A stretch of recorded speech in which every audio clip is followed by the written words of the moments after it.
Hello guys, welcome back to my YouTube channel. आज मैं आपके लिए लेके आई हूँ सेकंड सॉर्टेड लव का एपिसोड 4 और उसका पार्ट 2। इस कहानी के स्टार्टिंग में हम देखते हैं कि जो स्योजन होता है उसको रात में नींद नहीं आ रही होती है, तो वो उठता है और अपनी जो पिल्स होती हैं यानी कि नींद की गोलियाँ होती हैं उनको देखता है, लेकिन देखते हैं कि हम उसमें नींद की गोलियाँ नहीं होती हैं। फिर हम देखते हैं कि जो स्योजन होता है वो पीई की क्लास में टाइकोंडो की प्रैक्टिस कर रहा होता है और जो उसका दोस्त होता है वो उसको देख के चौंक जाता है, कहता है कि सुबह सुबह इसको बिल्कुल भी नींद नहीं आ रही होगी, तो उसको देख के वहाँ से दोबारा सोने के लिए चला जाता है।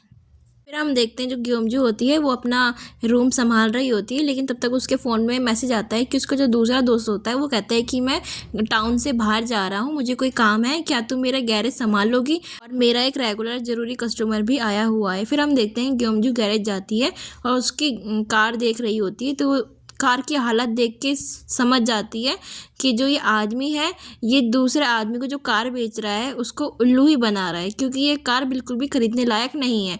तो वो कार चेक करके बोलती है कि इस कार की तो बहुत ही गंदी हालत है, तुम इसको कैसे बेच सकते हो। तो जो कार ख़रीदने वाला आदमी होता है वहाँ से चले जाता है।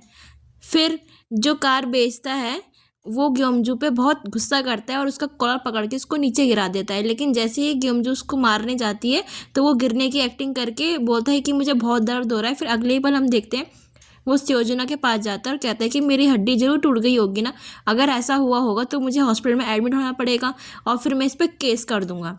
तो स्योजना उसकी एक्सीडेंट देख के बोलता है कि देखो तुम्हारी हड्डी तो बिल्कुल भी नहीं टूटी है और बिल्कुल एकदम ठीक हो, ना ही तुम्हें एडमिट होने की ज़रूरत है।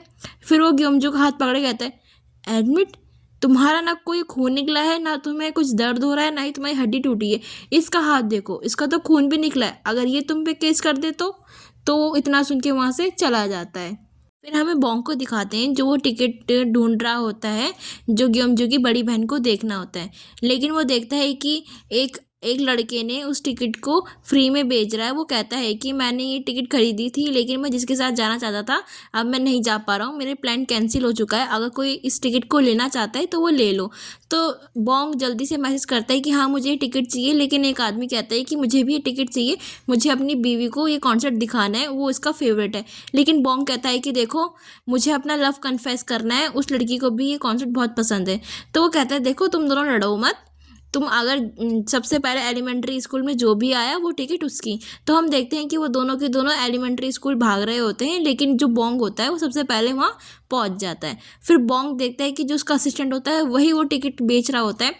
तो उसका असिस्टेंट कहता है ओह तो वो आप हैं जो जिसको एक लड़की को अपना लव कन्फेस करना है। तो पूछता है कि वो लड़की है कौन बॉस, तो उसको बताता नहीं है, तो उसको छेड़ने लग जाता है। वो कहता है ठीक है तुम्हें टिकट नहीं देनी मत दो। तो वहाँ से जा रहा होता है तो उसका असिस्टेंट कहता है ठीक है बॉस ये टिकट ले लो। तो वो वहाँ से टिकट लेके चला जाता है। हमें ग्योमजू को दिखाया जाता है जो रात भर कार ठीक करने में बहुत मेहनत कर रही होती है और स्योजना उसको देखता है और स्योजना उसके लिए कुछ खाने के लिए लेके आता है। तो वो कहता है क्या तुम्हें भूख लगी है, तो उसको खाना देता है। फिर वो कहता है क्या तुम मेरे लिए खाना लेके आए हो। तो वो कहते हैं देखो मैं डिनर करने गया था, बट तुम्हें पता है ना कि मैं इतना फेमस हूँ कि कोई मुझे खाना फ्री में दे देता है इतना सारा, तो कुछ बच गया था तो मैं तुम्हारे लिए लेके आ गया। तो कहती हूँ थैंक यू। बट हम देखते हैं जो स्योजना होता है वही ग्योमजू के लिए खाना लेके आता है, वो भी उसका फेवरेट, लेकिन उसको बताता नहीं है। तो हम देखते हैं कि तो वो दोनों के दोनों बैठे होते हैं और बात करते हैं। स्योजना उसको फिर कहता है कि तुम्हें अल्कोहल छोड़ देनी चाहिए ग्योमजू, तुम एक अच्छी इंसान बन सकती हो और अभी भी तुम्हारे पास मौका है। लेकिन ग्योमजू कहती है देखो तुम्हें नहीं पता है कि मुझे कितना सारा काम करना है और मेरी लाइफ में कितनी सारी प्रॉब्लम्स हैं जिसका सामना सिर्फ मैं अल्कोहल से ही कर सकती हूँ, तो तुम मुझे बिल्कुल भी ज्ञान मत दो। तो कहता है ठीक है मैं चाहता हूँ कि तुम्हारे लाइफ में जितनी भी बड़ी से बड़ी प्रॉब्लम है वो जल्दी सॉल्व हो जाए और तुम एक अच्छी इंसान बन जाओ। इतना बोल के स्योजन वहाँ से चला जाता है। फिर हम देखते हैं जो ग्योमजू का तीसरा दोस्त होता है वो बॉन्ग के ऑफिस में आता है और वहाँ पे टेबल पे पड़ी हुई 2 टिकट्स देखता है और वो देखने लगता है कि ये तो वही कॉन्सर्ट की टिकट है जो मुझे चाहिए थी। फिर अगले ही पल बॉन्ग आता है, वो बॉन्ग को देख के चौंक जाता है कि ये टिकट तुम्हारी है। तो कहता है हाँ। तो कहता है वो बॉन्ग तुम ही हो जिसने अपने कहा था कि मैं एक लड़की को लव कन्फेस करना चाह रहा हूँ। तो फिर हमें दिखाया जाता है पास्ट का सीन कि जो बोंग होता है वो ग्योमजू की बड़ी बहन को अपना लव कन्फेस करने ही वाला होता है, लेकिन जैसे ही ग्योमजू की बहन वहाँ पे आती है वो कहती है कि मेरी शादी होने वाली है और वो अपना वेडिंग कार्ड उसको देती है, कहती है कि तुम्हारी फेवरेट चीज़ें बनी है, तुम यहाँ वहाँ पे ज़रूर आना और जितना चाहे उतना खा के जाना। लेकिन वो गुस्सा हो जाता है कि क्या बना है मुझे नहीं पता है, जो भी तुमने बनाया होगा मुझे नहीं पसंद। तो हम देखते हैं जो बोंग होता है वो बेचारा बहुत ज़्यादा रो रहा होता है और अपनी पंचिंग बैग को बहुत मारता है। फिर हमें दिखाया जाता है प्रेजेंट का सीन, जो ग्योमजू का तीसरा दोस्त होता है और जो बोंग होता है उसकी बड़ी बहन का पति भी होता है। तो वो उसको समझाता है कि देखो जो ग्योमजू की बड़ी बहन है वो तुम्हारी बहन के साथ की है, यानी कि तुमसे वो काफ़ी बड़ी है और उसके 2 बच्चे भी हैं, तुम ऐसा कैसे कर सकते हो।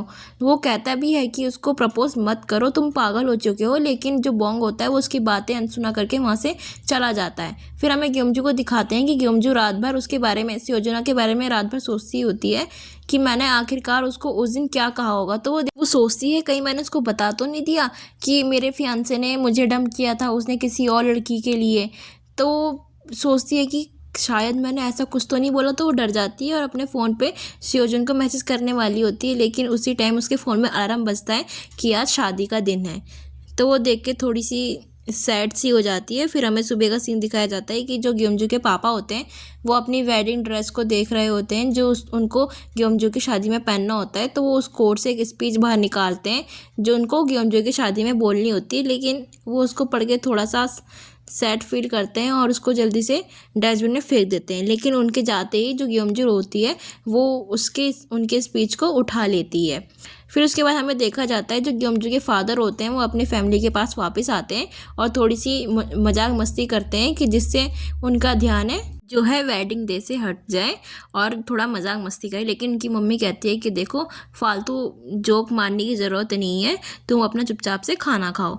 तो हमें दिखाया जाता है जो ग्योमजू होती है वो नदी के किनारे साइड बैठ के अपने फादर की जो स्पीच है वो पढ़ रही होती है और उसको पढ़ के बहुत ज़्यादा रोने लग जाती है। उसके पापा ने इतनी सैड सैड चीज़ें लिखी रहती हैं कि ग्योमजू तुम मेरी सबसे अच्छी बेटी हो और मैंने तुम्हें भगवान से मांगा है, तुम बहुत ही अच्छी हो। लेकिन ये सब पढ़ के वो बहुत ज़्यादा रोने लगती है।